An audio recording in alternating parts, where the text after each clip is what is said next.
Cable TV ಆಪರೇಟರ್ಗಳ ಸಂಘದ ವತಿಯಿಂದ ಚಿಕ್ಕಬಳ್ಳಾಪುರ ಜಿಲ್ಲೆ ಗೌರಿ ಕೇಬಲ್ ಟಿವಿ ಹಾಗೂ ಇಂಟರ್ನೆಟ್ ಆಪರೇಟರ್ಗಳ ಹಬ್ಬ ಹಾಗೂ ಮಿನಿ ಎಕ್ಸ್ಪೋ ಕಾರ್ಯಕ್ರಮ ಹಮ್ಮಿಕೊಳ್ಳಲಾಗಿತ್ತು.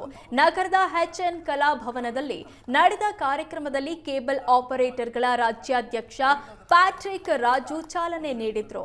ರಾಜ್ಯದ ವಿವಿಧ ಜಿಲ್ಲೆಗಳಿಂದ ಕೇಬಲ್ ಆಪರೇಟರ್ಗಳು ಆಗಮಿಸಿದ್ರು.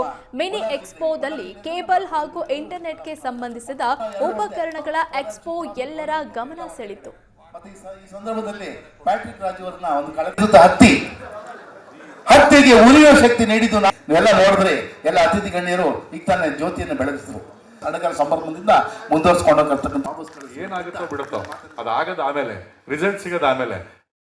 ಸರ್, ಇವತ್ತು ನಮ್ಮ ಸತ್ಯನಾರಾಯಣ ಅವರ ಅಧ್ಯಕ್ಷತೆಯಲ್ಲಿ ಅವ್ರ ಸಂಗಡಿಗರು ಇವತ್ತು ಯಶಸ್ವಿಯಾಗಿ ಒಂದು 2ನೇ ವರ್ಷದ ಕಾರ್ಯಕ್ರಮವನ್ನು ಗೌರಿಬಿದನೂರು ತಾಲೂಕು ಸಂಘದ ವತಿಯಿಂದ ಏರ್ಪಡಿಸಿದ್ದಾರೆ. ರಾಜ್ಯದ ಮೂಲೆ ಮೂಲೆಗಳಿಂದನೂ ಕೇಬಲ್ ಆಪರೇಟರ್ಗಳು ಬಂದಿದ್ದಾರೆ.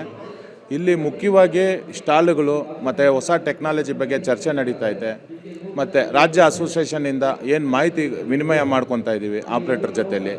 ಮತ್ತು ಇನ್ನು ಮುಂದಿನ ಟೆಕ್ನಾಲಜಿ ಹೆಂಗಿರಬೇಕು, ಯಾವ ಥರ ಇರಬೇಕು, ಇನ್ನು ಒಂದು 10-20 ವರ್ಷಕ್ಕೆ ನಾವು ಯಾವ ಥರ ಸಂಘಟಕರಾಗಿರಬೇಕು, ಮತ್ತು ಮುಂದೆ ಯಾವ ಥರ ಈ ಇಂಡಸ್ಟ್ರಿನ ತೊಗೊಂಡೋಗ್ಬೇಕು. ಯಾಕಂದ್ರೆ 40 ವರ್ಷ ಆಯಿತು ಇಂಡಸ್ಟ್ರಿ ಕಟ್ಟಿ ನಾವು. ಈಗ ಅದನ್ನು ಯಾವ ಥರ ಡೆವಲಪ್ಮೆಂಟ್ ಮಾಡಬೇಕು ಅಂದ್ಬಿಟ್ಟು ನಾವು ಚರ್ಚೆ ಮಾಡೋದ್ರ ಮುಖಾಂತರ ಒಂದು ಸಮಾವೇಶ ಥರ ಒಂದು ಪ್ರೋಗ್ರಾಮ್ ಮಾಡ್ತಾಯಿದ್ದೀವಿ ಸರ್. ಖಂಡಿತವಾಗ್ಲೂ ಸರ್ಕಾರ ಯಾವುದೇ ಸರ್ಕಾರ ಬಂದ್ರೂ ಇವತ್ತು ತನಕ ಯಾವುದೇ ಸರ್ಕಾರ ನಮಗೆ ಹೆಲ್ಪ್ ಮಾಡಿಲ್ಲ. ನಾವು ಎಷ್ಟೋ ಮನವರಿಕೆ ಮಾಡಿದ್ದೀವಿ, ಹೆಲ್ಪ್ ಮಾಡಿಲ್ಲ. ಬರೀ ನಮ್ಮ ಹತ್ರ ಟ್ಯಾಕ್ಸ್ಗಳು ವಸೂಲು ಮಾಡ್ತಾವ್ರೆ, GST ಮುಖಾಂತರ ನಮ್ಮ ಹತ್ರ ಟ್ಯಾಕ್ಸ್ ತೊಗೊತವ್ರೆ ವಿನಃ ನಾವೇ ಸಾರ್ವಭೌಮ, ನಾವೇ ಈ ಇಂಡಸ್ಟ್ರಿನ ಕಟ್ಟಿರೋಂಥವ್ರು. ಇವತ್ತು ನಮ್ಮ ಇಂಡಸ್ಟ್ರಿಯಿಂದ ಬೇರೆಯವರೆಲ್ಲ ದೊಡ್ಡವರಾಗಿದ್ದಾರೆ, ಆಪ್ರೇಟರ್ಗಳು ಮಾತ್ರ ಹಂಗೆ ಉಳ್ಕೊಂಡಿದ್ದೀವಿ. ಮಳೆ ಗಾಳಿ ಬೆಳಕು ಎಷ್ಟೋ ಜನ ಸತ್ತೋದ್ರು ಕೊರೋನಾನಲ್ಲಿ, ಮತ್ತು ಸರ್ವಿಸ್ ಮಾಡೋಂಥ ಟೈಮಲ್ಲಿ ಆಕ್ಸಿಡೆಂಟ್ಗಳಾಗಿದೆ.